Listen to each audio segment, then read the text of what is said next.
Oke, masih bersama dengan saya Ignatius Aryono. Ini video yang keempat ya, kalau tadi video yang ketiga.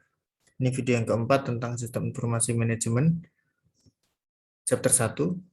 Dan kali ini saya masih akan membahas mengenai what's new in management information systems ya. Jadi kalau tadi di video yang ketiga sudah ada dua hal yang saya bahas sebelumnya mengenai apa sih hal yang baru dalam sistem informasi manajemen, yaitu tadi adalah terkait dengan model bisnis yang baru, kemudian inovasi teknologi informasi. Nah, sekarang poin yang ketiga adalah adanya ekspansi dari perdagangan elektronik atau e-commerce. Ini tentu sudah tidak asing lagi bagi kita semua, karena bahkan kita pun sekarang sudah semakin sering berbelanja melalui e-commerce. Ya. Banyak sekali, semakin banyak saat ini muncul sarana-sarana yang bisa memudahkan kita ketika kita akan melakukan aktivitas berbelanja secara online kan gitu ya, melalui e-commerce. Nah, maka di sini yang saya ambil poin utama dari Louden adalah e-commerce is changing how firms design, produce and deliver their product and services. Jadi dengan mulai munculnya kanal-kanal e-commerce ini, ya, ternyata kemudian membuat perusahaan itu mengubah bagaimana cara mereka mendesain produk misalnya. Ya. Jadi dengan adanya e-commerce, perusahaan kemudian bisa menjadi lebih aware bagaimana sih mendesain produk yang memang diminati oleh konsumen misalnya.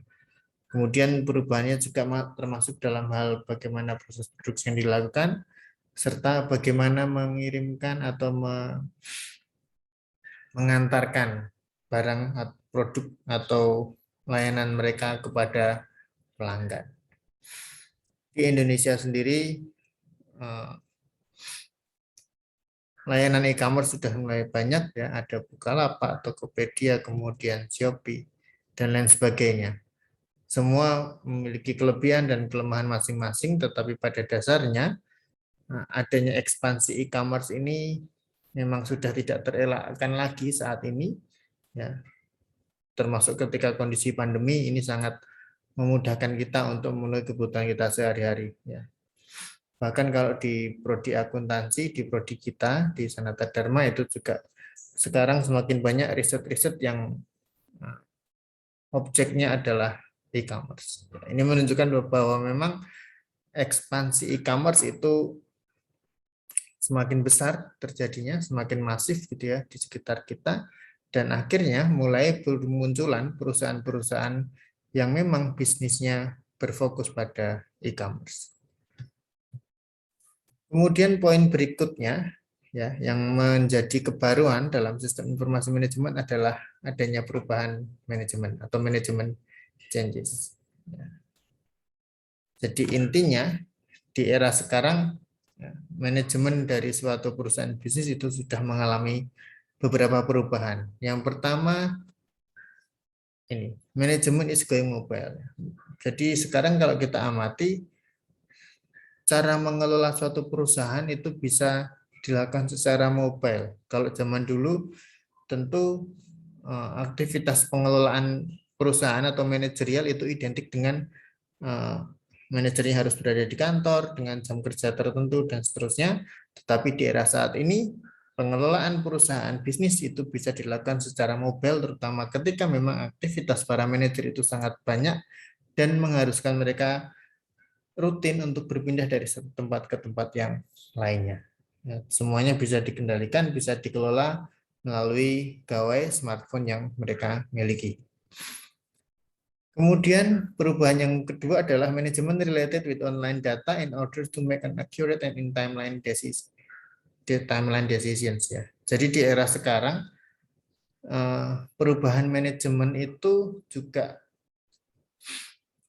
terwakili atau terrepresentasikan oleh mulai munculnya data-data yang online real time gitu ya, yang langsung masuk menjadi report kepada manajemen, ya, sehingga pada akhirnya manajemen bisa membuat atau mengambil keputusan-keputusan yang semakin akurat dan semakin cepat ya, serta semakin tepat waktu. terutama ketika pengambilan keputusan ini terkait dengan proses bisnis yang memang harus segera diambil keputusannya. Kemudian perubahan manajemen ini juga terwujud pada munculnya website, kemudian berbagai macam tools social networking, dan yang lainnya yang menjadi corporate tools istilahnya kalau Loudon mengatakan ya. Website, social networking tools, etc. becoming important corporate tools for communication, collaboration, and information sharing. Jadi perubahan manajemen yang berikutnya adalah munculnya teknologi-teknologi bisa berbasis internet, berbasis sosial media, yang pada akhirnya menjadi alat, tools bagi perusahaan untuk melakukan komunikasi dengan pihak lain. Katakanlah misalnya perusahaan berkomunikasi dengan suppliernya, sekarang bisa menggunakan jejaring sosial misalnya, atau menggunakan aplikasi seperti WhatsApp. Ya kan. Kemudian bisa juga digunakan untuk kolaborasi, misalnya ketika perusahaan akan menjalin kolaborasi dengan perusahaan lainnya, ya, kolaborasi itu sekarang akan semakin mudah dilakukan ketika menggunakan website atau sosial media dan lain sebagainya. Dan juga yang tidak kalah pentingnya adalah website dan sosial media itu kemudian menjadi sarana perusahaan untuk berbagi informasi. Kita sering sekali melihat, katakanlah misalnya perusahaan-perusahaan besar melakukan update aktivitas mereka melalui sosial media, sehingga jangkauannya semakin luas dan semakin banyak orang yang bisa mengetahui apa yang saat ini dilakukan oleh perusahaan-perusahaan itu secara update. Kemudian hal yang baru dalam sistem informasi manajemen itu adalah adanya perubahan dalam perusahaan dan organisasi. Perubahannya apa saja? Yang pertama, forms put less emphasis on hierarchy and structure.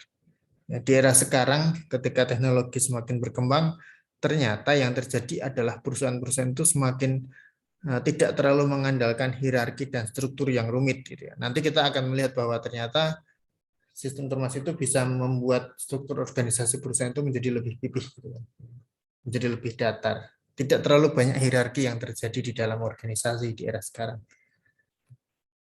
Kemudian yang kedua, they put greater emphasis on competency and skills rather than position in hierarchy. Ya, jadi di era saat ini perusahaan itu lebih menekankan pada kompetensi dan keahlian yang dimiliki oleh karyawan daripada mengutamakan posisi pada hierarki tertentu. Itulah kenapa kalau teman-teman amati sekarang ini di lowongan-lowongan pekerjaan, skills itu menjadi hal yang tidak bisa ditawar lagi kan gitu ya. Karena memang sekarang arahnya adalah perusahaan lebih mengedepankan, lebih mengutamakan skill, keahlian, kompetensi yang dimiliki oleh karyawan. Kemudian they also emphasize higher speed and more accurate decision making based on data and analysis. Jadi perubahan yang dialami oleh organisasi dan perusahaan di era sekarang itu kalau diamati adalah perusahaan-perusahaan sekarang semakin mengutamakan pendekatan terkait dengan penggunaan data dan analisis atas data dalam rangka pengambilan keputusan. Tentu kalau dalam konsep sistem informasi, data diolah menjadi informasi dan informasi menjadi dasar untuk pengambilan keputusan kan gitu ya. Artinya tetap perusahaan sekarang mendasarkan segala decision making-nya itu dengan data dan informasi yang lebih cepat, lebih akurat ya, lebih update, sehingga proses pengambilan keputusan juga diharapkan bisa menjadi lebih baik.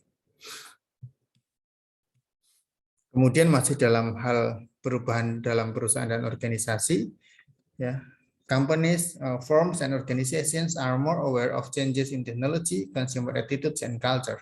Perusahaan sekarang itu bisa dikatakan lebih aware, lebih memiliki kesadaran terkait dengan perubahan-perubahan yang terjadi.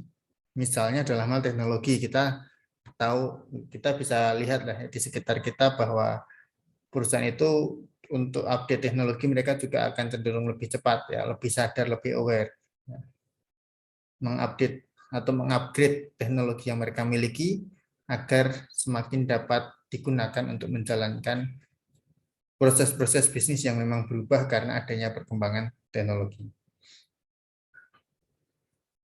Kemudian juga lebih aware terhadap perilaku konsumennya masing-masing. Ya, dengan teknologi saat ini, perusahaan bisa dengan mudah memantau atau mengamati bagaimana sih sebenarnya perilaku konsumen mereka kan gitu ya. Sehingga diharapkan perusahaan juga bisa menjadi lebih responsif ya, bisa lebih cepat tanggap terkait dengan sebenarnya apa sih yang saat ini diinginkan oleh customer misalnya. Kemudian juga budaya ya, perubahan budaya itu juga sekarang semakin kita rasakan dan ini juga menjadi awareness dari perusahaan atau organisasi di era sekarang. Kemudian yang berikutnya adalah they use social media to enter into conversations with consumers and demonstrate a greater willingness to listen to consumers. Jadi tadi sudah saya singgung sebenarnya bahwa social networking tools, social media itu sekarang juga menjadi andalannya bagi perusahaan-perusahaan.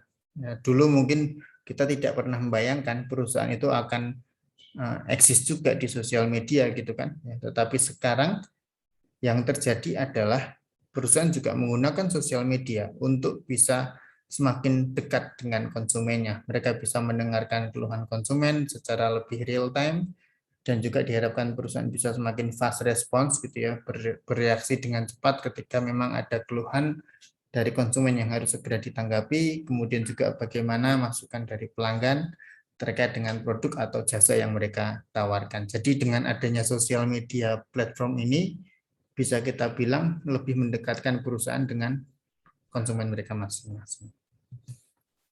Kemudian yang berikutnya adalah they show better understanding of the importance of information technology in creating and managing business firms and other organizations. Jadi perusahaan sekarang itu lebih memiliki pemahaman yang lebih baik terkait dengan pentingnya teknologi informasi dalam rangka mengelola dan meng-create perusahaan bisnis dan organisasi lainnya. Jadi dengan adanya sistem informasi manajemen di era sekarang, perusahaan itu menjadi lebih bisa mengelola dengan baik aktivitas-aktivitas bisnis yang mereka jalankan.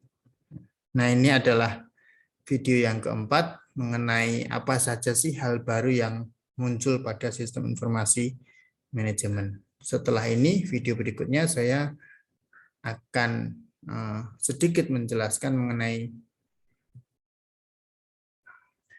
apa kaitannya antara globalisasi yang sekarang kita alami dengan dunia yang seolah-olah semakin datar. Maka pantau terus video dari saya, sampai bertemu di video berikutnya.